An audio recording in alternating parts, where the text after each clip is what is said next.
Hi, I'm Jace. Love is Blind is finished, The Bachelor is finished, so I finally have time to read some books. Today, we're going to start a new series called Judging a Book by Its Cover, and this is obviously the Women's Prize Long List edition.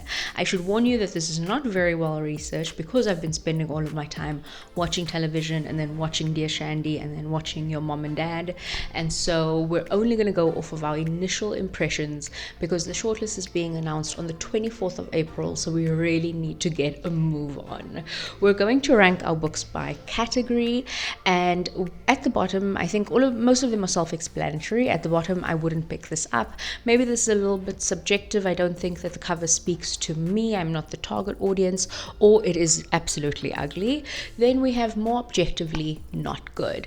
Maybe Summer needs a little bit of explanation because this is not the season, but actually the main character in 500 Days of Summer. Zooey Deschanel is described as average weight, average height, above average shoe size, but when she's walking on the bus in this scene, a couple of guys give her a double take. And so this book is intriguing. We might give it a double take, we might pick it up on the shelf, but we may be more convinced by its genre, its synopsis, the price. We'll probably check on Everand to see if it's available there first. Then we have more objectively a hit and more subjectively a banger. A banger would be something that I think is quite phenomenal. We're going to go through the books in the order that they were announced in. If you're wondering about the lighting, I live in South Africa and we currently have a power outage. Okay, let's start with A Trace of Sun by Pam Williams. I must admit that when I was doing the animation in the beginning of this video, I put the books in random order and I sort of ended up just pointing to A Trace of Sun, and I was disappointed and I wanted to maybe redo it. The reason being because I would automatically put this in wouldn't pick this up. This cover reminds me of sort of a Danielle Steele, Lucinda Riley, maybe Francine Rivers type of cover. I'm not saying anything negative about these authors. They are prolific authors. I know them because my mother loves all of them, and so I think that maybe I'm just not the target market for this book. Maybe my mother is the target market and would enjoy this. If you're doing the countries challenge, this is set in Grenada in the Caribbean. Next, we also have Restless Dolly Mondo, which I found two covers for. The black and white cover I really don't like, so I prefer the colorful cover, and what we're going to do is when we have more than one cover, we'll choose the best one, and the best one will be submitted into our ranking. I really like this cover, but it's not outstanding to me. I like this blue and orange complementary colors, but I think that it does look a little bit ordinary. I would put this one in summer, and I think that this would depend on the genre. Next, we have River East, River West, and this one also has two covers, and I must say that I went back and forth about this one. The first one is sort of easy to like, the light blue color with gold foil. The second one is a little bit more gritty. I like the yellow and orange on the black background, so I don't know what the book is about, but I had to go to my husband for advice on this one, and he said that the blue cover looks like a travel brochure from the early 2000s and that the red and yellow was better. I do agree, but I'm still going to put this in not good. I still don't think that this is very outstanding. I don't think that we're hitting the mark with this cover. But then we have Western Lane by Chetna Maru, and this has three covers. But I think this might be quite divisive. Not with the first one, because I think the two girls in the disco ball that we can all agree is straight trash. But I think that between the other two covers, most people might prefer the yellow cover, but it's a bright color, it's quite easy to be attracted to it, nice and simple, which is lovely. But I do like the squash cover. Let me know which one you prefer. This book is about three sisters getting into squash after their mother passes away, so I like that it tells me more about the story. I'm going to put this one into a hit. But then we have The Blue Beautiful World by Dr. Corin Lord. And I'm so sorry to say we're going to put this into, I wouldn't pick this up because I think this is ugly. This reminds me of science nonfiction instead of sci-fi. This makes me think of Astrophysics for People in a Hurry. I'm considering doing a fiction nonfiction pairing series, and I think that I would read these two together. Dr. Corin Lord is from Barbados. She is absolutely stunning. She has a PhD. We are not going off of the synopsis, where the synopsis of this book is quite wild, quite interesting. Just going based off of the cover. I'm sorry, but we're going to put it right at the bottom. Then we have The Maiden by Kate Foster. This is set in Scotland. I feel terrible to be so mean, but again, I'm going to put this in wouldn't pick this up. This looks like YA fiction to me, and that's why I wouldn't pick this up. I think the cover misrepresents this book. This, I had to double check. I actually went onto Goodreads to check whether this is YA or not, but it is actually historical fiction for an adult. And I think that hopefully this cover will be changed now that the book is on the long list, but I think that this cover is actually a disadvantage to this book. Whereas The Wren by Anne Enright, and Enright is Irish if I remember correctly, this one has two lovely covers. I think the one with the bluebird, again, is not exceptional, so we can remove that, but I really love the illustration and the color combination of the second one, and I would put this into a hit, as well as In Defense of the Act by Effie Black, because I like the pop of hot pink, and I think that that would go into a hit for me as well. I think automatically these colors would catch my eye, and so I would definitely gravitate towards these in a bookshop. Then we have Ordinary Human Failings by Megan Nolan, and again, I went back and forth with this one between summer and a hit. Although I don't usually like real people on the cover, I like the photograph, I like this big fur coat, I like that she's almost hiding or trying to protect herself.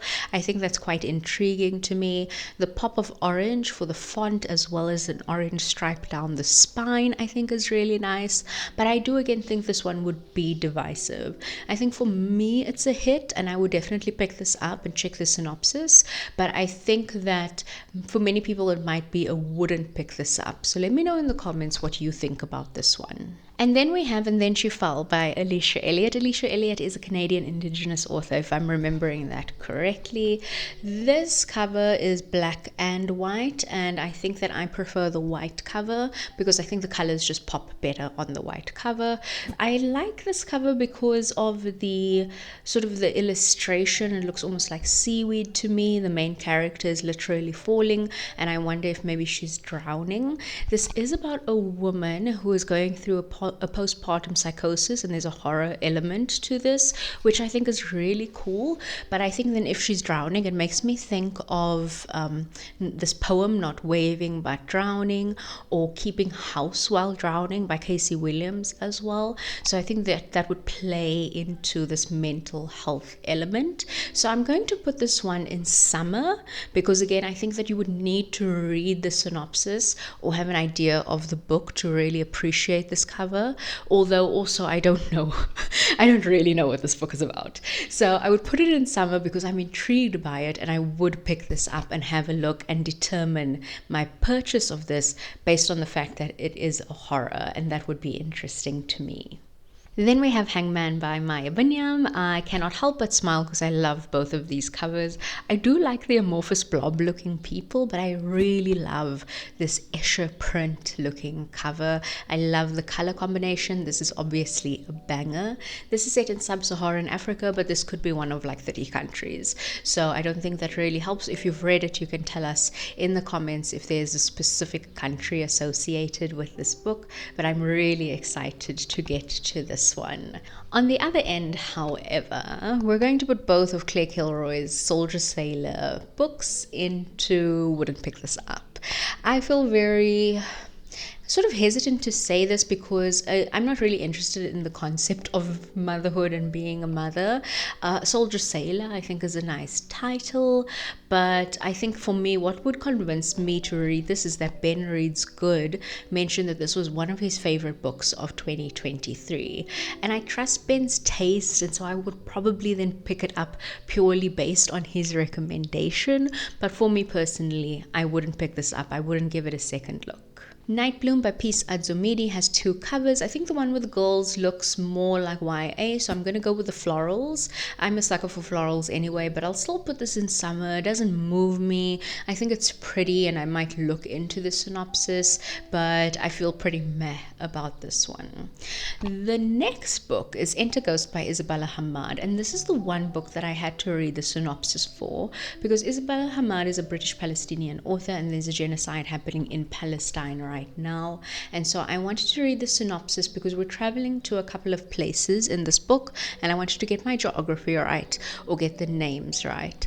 So essentially we're following our main character Sonia, who's an actress. So she lives in London and then she goes home to Palestine. Her sister lives in Haifa but goes to work in Tel Aviv, and then Sonia spends a lot of time in Ramallah because she gets wrapped up in this play, this production of Hamlet in Arabic in the West Bank. So I think that this one is very intriguing to me. We have 3 covers for this one. The first one, straight trash. The second one, I think they're just buildings. It doesn't tell me enough. So I think the third one is my favorite cover because I do like a play in a book, like If We Were Villains or All's Well by Mona Awad. It's not my favorite Mona Awad, but because Bunny, obviously.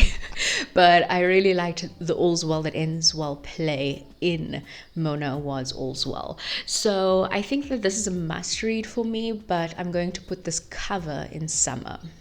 Our penultimate book is 8 Lives of a Century-Old Trickster by Marinee Lee. And this one I'm going to put in not good, even though I think that this has the best title on our long list this year. This one is set in Korea, in South Korea specifically, but I think quite close to the border between South and North Korea. I'm very curious to pick this one up, but I do hope that they change the cover now that the book is on the long list. And then last but not least, we have Brotherless Night by Vivi Gannon Shananthan. The first cover, straight trash. The second one, however, is an absolute banger. So this would definitely get our most improved cover award in this video. I really like the colors. I really like this embrace, this illustration. This is set in Jaffna in Sri Lanka during the Sri Lankan Civil War. So again, I think I'm really interested in reading this one for the country's challenge, and I'm really happy we could end this video on a positive note. I'm quite excited about many of these books, as last year I felt the list was very successful, and I think I only had 4 and 5 stars last year from the books that I read. Please let me know about the books you're interested in reading, or if you've already read some from the long list, and let me know if you disagree with some of my categorizations today. Thank you so much for being here. I'll see you in the next one. Have a great day.